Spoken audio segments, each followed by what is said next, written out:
Welcome to our channel. Today we how to authenticate PayPal webhooks for transaction verification step by step clearly.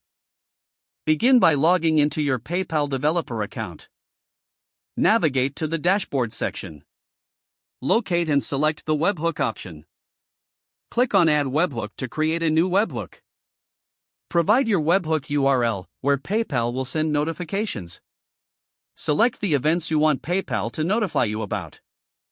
Click on Save to create the webhook.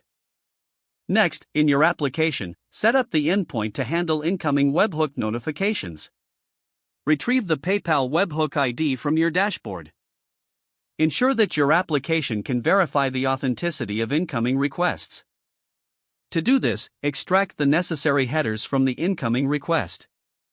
Use the PayPal transmission ID header for identification. Obtain the PayPal transmission SIG header, which is the security signature. Get the PayPal transmission time header to verify the timestamp. Use the PayPal auth algorithm header to confirm the signature algorithm. Next, generate a verification signature using the same method as PayPal.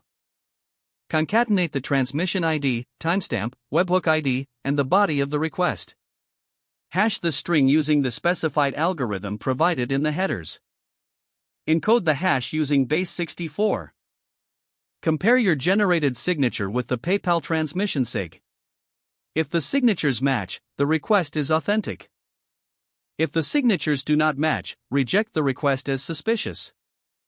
Log all webhook events for audit purposes. Test your webhook using the PayPal developer tools. Ensure to handle various event types according to your business logic. Finally, review and monitor your webhook integration regularly for security. If the page does not load, refresh the browser or try again in a private or incognito window. Make sure you are using the correct email address, then retype it carefully to avoid small typos. Don't forget to like this video and subscribe to our channel for more step-by-step tech guides.